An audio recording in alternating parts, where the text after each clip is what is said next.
हमारे चैनल राम कमल बचन में आपका स्वागत है।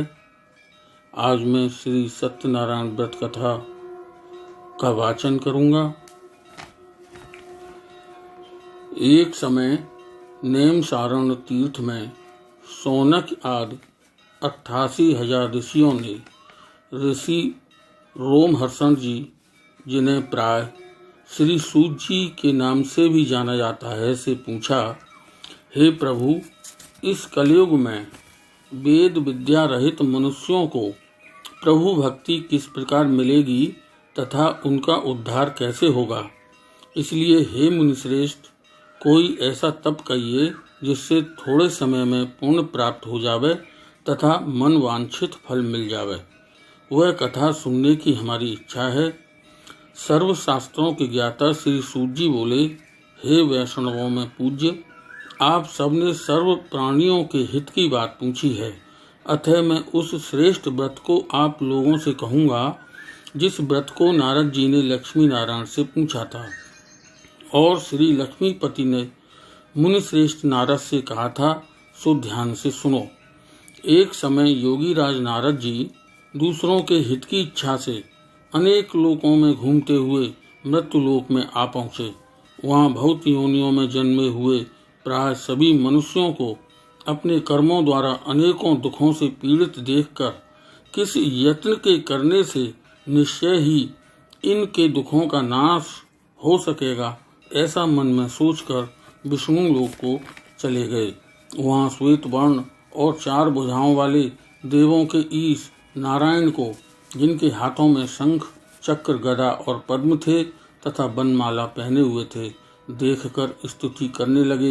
हे भगवान, आप अत्यंत शक्ति से संपन्न हैं, मन तथा वाणी भी आपको नहीं पा सकती। आपका आदि मध्य और अंत नहीं, निर्गुण स्वरूप, सृष्टि के आदिभूत और भक्तों के दुखों को नष्ट करने वाले हो। आपको मेरा नमस्कार है।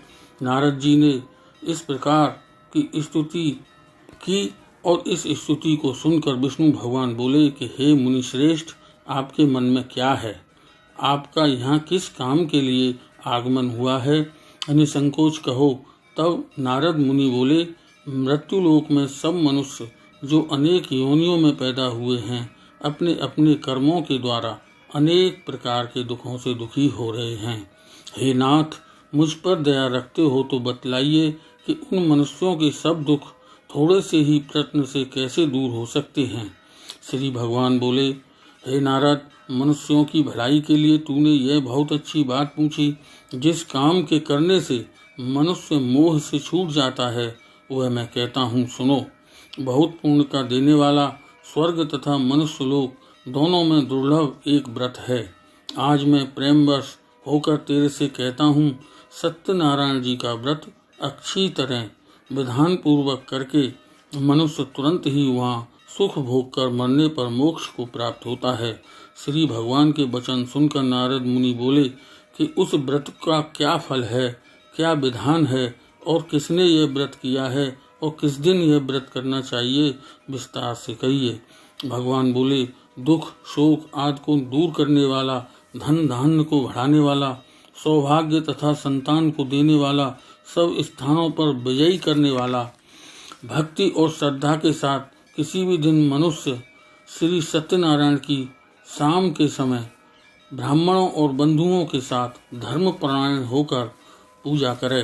भक्ति भाव से सवाया दे, नैवेद्य, केले का फल, घी, दूध और गेहूं का चूर्ण लेवे। गेहूं के अभाव में साठी का चूर्ण, शक्कर तथा गुड़ ले और सब भक्षण योग्य पदार्थ जमा करके सवाई पर अर्पण कर देवे। बंधुओं सहित ब्राह्मणों को भोजन करावे और भक्ति के साथ भोजन करे। नृत्य संगीत आदि का आचरण कर सत्यनारायण भगवान को स्मरण कर समस्त समय व्यतीत करे।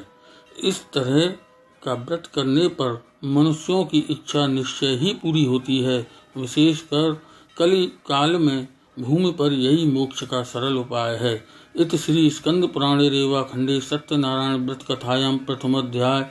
बोलो श्री सत्यनारायण भगवान की जय। सूत जी बोले, हे ऋषियों, जिसने पहले समय में इस व्रत को किया है उसका इतिहास कहता हूँ, ध्यान से सुनो। सुंदर काशीपुर नगरी में एक अति निर्धन ब्राह्मण रहता था। वह भूख और प्यास से बेचैन हुआ नित्य ही पृथ्वी पर घूमता था। ब्राह्मणों को प्रेम करने वाले भगवान ने ब्राह्मण को दुखी देखकर बूढ़े ब्राह्मण का रूप धर उसके पास जा आदर के साथ पूछा, हे विप्र, नित्य दुखी हुआ पृथ्वी पर क्यों घूमता है? हे श्रेष्ठ ब्राह्मण, यह सब मुझसे कहो, मैं सुनना चाहता हूँ। ब्राह्मण बोला, मैं बहुत ही निर्धन ब्राह्मण हूँ, भिक्षा के लिए पृथ्वी पर फिरता हूँ। हे भगवान, यदि आप इसका उपाय जानते हो तो कृपा कर कहो। वृद्ध बोला कि सत्यनारायण भगवान मनोवांछित फलों को देने वाले हैं, इसलिए हे ब्राह्मण, तू उनका पूजन कर, जिसके करने से मनुष्य सब दुखों से मुक्त होता है। ब्राह्मण को सारा व्रत का विधान बतलाकर बूढ़े ब्राह्मण का रूप धारण करने वाले सत्यनारायण भगवान अंतर्ध्यान हो गए। जिस व्रत को वृद्ध ब्राह्मण ने बतलाया है, मैं उसको करूँगा, यह निश्चय करने पर उसे रात में नींद भी नहीं आई। वह सवेरे ही उठा, सत्यनारायण के व्रत का निश्चय कर भिक्षा के लिए चला। उस दिन उसको भिक्षा में बहुत धन मिला, जिससे बंधु बांधवों के साथ उसने सत्यनारायण का व्रत किया। इसके करने से वह ब्राह्मण सब दुखों से छूटकर अनेक प्रकार की संपत्तियों से युक्त हुआ। उस समय से वह ब्राह्मण हर मास व्रत करने लगा। इस तरह सत्यनारायण भगवान के इस व्रत को जो करेगा वह सब पापों से छूटकर मोक्ष को प्राप्त होगा। आगे जो पृथ्वी पर सत्यनारायण व्रत करेगा वह मनुष्य सब दुखों से छूट जाएगा। इस तरह नारद जी ने नारायण का कहा हुआ यह व्रत तुमसे कहा। हे विप्रो, मैं अब और क्या कहूँ? ऋषि बोले, हे मुनीश्वर, संसार में इस ब्राह्मण से सुनकर किस किसने इस व्रत को किया, हम वह सब सुनना चाहते हैं। इसके लिए हमारे मन में बड़ी श्रद्धा है। सूत जी बोले, हे मुनियो, जिसने इस व्रत को किया है वह सब सुनो। एक समय वह ब्राह्मण धन और ऐश्वर्य के अनुसार बंधु बांधवों के साथ व्रत करने को तैयार हुआ। उसी समय एक लकड़ी बेचने वाला बूढ़ा आया और बाहर लकड़ियों को रखकर ब्राह्मण के मकान में गया। प्यास से दुखी लकड़हारा उनको व्रत करते देखकर ब्राह्मण को नमस्कार कर कहने लगा कि आप यह क्या कर रहे हैं और इसके करने से क्या फल मिलता है, कृपा करके मुझसे कहो। ब्राह्मण ने कहा, सब मनोकामनाओं को पूरा करने वाला यह सत्यनारायण भगवान का व्रत है। इसकी ही कृपा से मेरे यहाँ धन धान्य आदि की वृद्धि हुई है। ब्राह्मण से इस व्रत के बारे में जानकर लकड़हारा बड़ा प्रसन्न हुआ। चरणामृत ले और प्रसाद खाने के बाद अपने घर को गया। लकड़हारे ने मन में इस प्रकार का संकल्प किया कि आज गांव में लकड़ी बेचने से जो धन मुझे मिलेगा, इसी से सत्यनारायण देव का उत्तम व्रत करूंगा। यह मन में विचार कर वह बूढ़ा लकड़हारा लकड़ियां अपने सिर पर रखकर जिस नगर में धनवान लोग रहते थे वह ऐसे सुंदर नगर में गया। उस रोज वहां पर उसे उन लकड़ियों का दाम पहले से 4 गुना मिला। तब वह बूढ़ा लकड़हारा दाम ले और अति प्रसन्न होकर पक्के केले की फली, शक्कर, घी, दूध और दही, गेहूं का चूर्ण इत्यादि सत्यनारायण भगवान के व्रत की कुल सामग्री लेकर अपने घर गया। फिर उसने सब अपने भाइयों को बुलाकर विधि के साथ भगवान जी का पूजन और व्रत किया।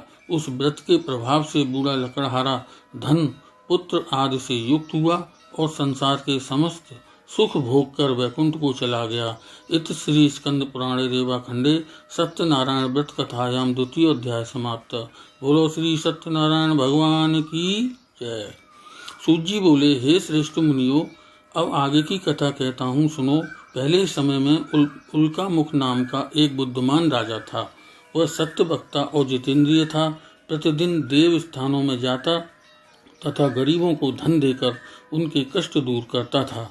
उसकी पत्नी कमल के समान मुख वाली और सती साध्वी थी। भद्रशिला नदी के तट पर उन दोनों ने सत्यनारायण देव का व्रत किया। उस समय में वहाँ एक साधु वैश्य आया। उसके पास व्यापार के लिए बहुत सा धन था। नाव को किनारे पर ठहराकर राजा के पास गया और राजा को व्रत करते हुए देखकर विनय के साथ पूछने लगा, हे राजन, भक्ति युक्त चित्त से यह आप क्या कर रहे हैं? मेरी सुनने की इच्छा है, यह आप मुझसे बताइए। राजा बोला, हे साधु, अपने बांधवों के साथ पुत्रादि की प्राप्ति के लिए यह महाशक्तिवान सत्यनारायण भगवान का व्रत व पूजन किया जा रहा है। राजा के वचन सुनकर साधु आदर के साथ बोला, हे राजन, मुझसे इसका सब विधान कहो, मैं भी आपके कथनानुसार इस व्रत को करूंगा। मेरे भी कोई संतान नहीं है और इससे निश्चय होगी। राजा से सब विधान सुन व्यापार से निवृत्त हो आनंद के साथ घर आ गया। साधु ने अपनी स्त्री से संतान देने वाले उस व्रत का समाचार सुनाया और कहा कि जब मेरे संतान होगी तब मैं इस व्रत को करूंगा। साधु ने ऐसे वचन अपनी स्त्री लीलावती को कहे। एक दिन उसकी स्त्री लीलावती पति के साथ आनंदित हो सांसारिक धर्म में प्रवृत्त होकर सत्यनारायण भगवान की कृपा से गर्भवती हो गई तथा 10वें महीने में उसके एक सुंदर कन्या का जन्म हुआ। दिन व दिन वह इस तरह बढ़ने लगी जैसे शुक्ल पक्ष का चंद्रमा बढ़ता है। कन्या का नाम कलावती रखा गया। तब लीलावती ने मीठे शब्दों में अपने पति से कहा कि आपने जो संकल्प किया उस व्रत को आप करिए।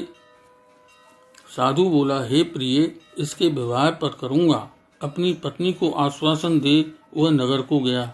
कलावती पितृगृह में वृद्धि को प्राप्त हो गई। साधु ने जब नगर में सखियों के साथ अपनी पुत्री को देखा तो तुरंत ही दूत बुलाकर कहा कि पुत्री के वास्ते कोई सुयोग्य वर देख कर लाओ। साधु की आज्ञा पाकर दूत कंचनपुर पहुंचा और वहां पर अपनी बड़ी खोज से एक बड़ा सुयोग्य वणिक पुत्र को लेकर आया। उस सुयोग्य लड़के को देखकर साधु ने अपने भाई बंधुओं सहित प्रसन्नचित्त होकर अपनी पुत्री का विवाह उसके साथ कर दिया। किंतु दुर्भाग्य से विवाह के समय भी उस व्रत को करना भूल गया। तब श्री भगवान क्रोधित हो गए और श्राप दिया कि तुम्हें दारुण दुख प्राप्त होगा। अपने काम में कुशल साधु बनिया अपने जामाता सहित समुद्र के समीप रत्नपुर नगर पहुंचा। वहां दोनों ससुर जमाई चंद्रकेतु राजा के नगर में जा पहुंचे और व्यापार करने लगे। एक रोज भगवान सत्यनारायण की माया से प्रेरित कोई चोर राजा का धन चुराकर शीघ्रता पूर्वक जा रहा था, किंतु पीछे से राजा के दूतों को आते देखकर चोर ने घबराकर भागते भागते धन को वहीं चुपचाप रख दिया जहां वह दोनों ससुर जमाई ठहरे हुए थे। तब दूतों ने उस साधु वैश्य के पास राजा के धन को रखा देखा तो दोनों को बांध कर ले गए और प्रसन्नता से दौड़ते हुए राजा के समीप जाकर बोले, यह 2 चोर हम पकड़ कर लाए हैं, देखकर आज्ञा दीजिए। राजा की आज्ञा से उनको कठिन कारावास में डाल दिया गया और उनका धन राजा ने छीन लिया। उसी श्राप द्वारा उनकी पत्नी भी घर पर बहुत दुखी हुई। घर पर जो धन रखा था उसे चोर चुरा ले गए। शारीरिक व मानसिक पीड़ा में भूख प्यास से अति दुखित हो अन्न की चिंता में कलावती एक ब्राह्मण के घर गई। वहां उसने सत्यनारायण व्रत होते देखा। वहां उसने कथा सुनी तथा प्रसाद ग्रहण कर रात को घर आई। माता ने कलावती से कहा, हे पुत्री, दिन में कहाँ रही? वह तेरे मन में क्या है? कलावती बोली, हे माता, मैंने एक ब्राह्मण के घर सत्यनारायण का व्रत देखा है। कन्या के वचन सुनकर लीलावती भगवान के पूजन की तैयारी करने लगी। लीलावती ने परिवार और बंधुओं सहित भगवान का पूजन किया और यह वर मांगा कि मेरे पति और दामाद शीघ्र ही घर आ जावें और प्रार्थना की कि हम सब का अपराध क्षमा करो। सत्यनारायण भगवान ऐसे व्रत से संतुष्ट हो गए। भगवान स्वयं राजा चंद्रकेतु को स्वप्न में दिखाई दिए और कहा, हे राजन, दोनों बंदी वैश्य प्रातः ही छोड़ दो और उनका सब धन जो तुमने ग्रहण किया है दे दो, नहीं तो तेरा धन, राज्य, पुत्र आदि सब नष्ट कर दूंगा। राजा को ऐसा वचन सुनाकर भगवान अंतर ध्यान हो गए।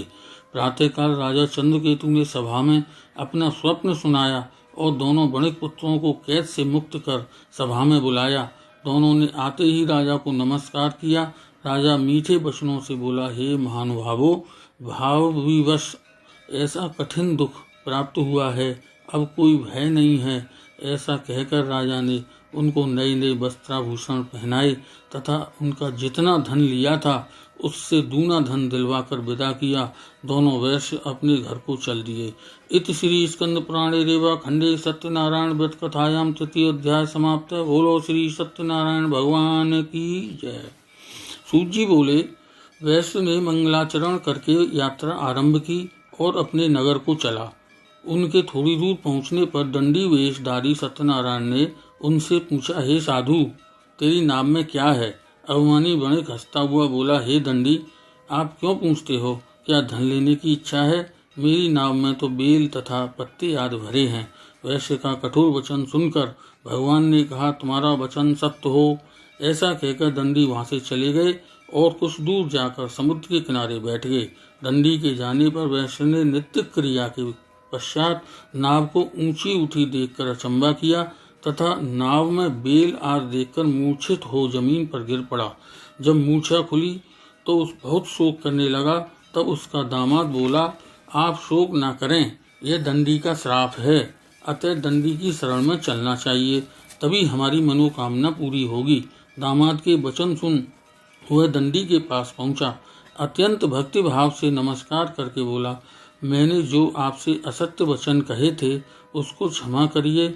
ऐसा कहकर महान शोकातुर हो रोने लगा। तब दंडी भगवान बोले, हे वणिक पुत्र, मेरी आज्ञा से बार बार तुम्हें दुख प्राप्त हुआ है, तू मेरी पूजा से विमुख हुआ है।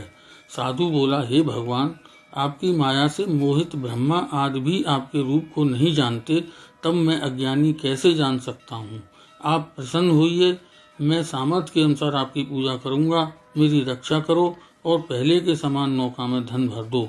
उसके भक्तियुक्त वचन सुन भगवान प्रसन्न हुए, उसकी इच्छानुसार वर देकर अंतर्ध्यान हो गए। तब उन्होंने नाव पर आकर देखा कि नाव धन से परिपूर्ण है। फिर वह भगवान सत्यदेव का पूजन कर साथियों सहित अपने नगर को चला। जब अपने नगर के निकट पहुंचा तब दूत को घर भेजा। दूत ने साधु के घर जा उसकी स्त्री को नमस्कार कर कहा कि सेठ जी अपने दामाद सहित इस नगर के समीप आ गए हैं। ऐसा वचन सुन सती ने बड़े हर्ष के साथ सत्यदेव का पूजन कर पुत्री से कहा, मैं अपने पति के दर्शन को जाती हूँ, तू कार्य पूर्ण करके शीघ्र आ जाना। माता के वचन सुनकर कलावती प्रसाद छोड़ पति के पास गई। प्रसाद की अवज्ञा के कारण सत्यदेव ने रुष्ट होकर उसके पति को नाव सहित पानी में डुबो दिया। कलावती अपने पति को न देख रोती हुई जमीन पर गिर गई। इस तरह नौका को डूबा हुआ तथा कन्या को रोता देख साधु अति दुखी हुआ। बोला, हे प्रभु, मुझसे या मेरे परिवार से जो भूल हुई उसे क्षमा करो। उसके दीन वचन सुनकर सत्यदेव प्रसन्न हो गए और आकाशवाणी हुई, हे साधु, तेरी कन्या मेरे प्रसाद को छोड़कर आई है, इसलिए इसका पति अदृश्य हुआ है। यदि वह अपने घर जाकर प्रसाद खाकर लौटे तो इसे पति अवश्य मिलेगा।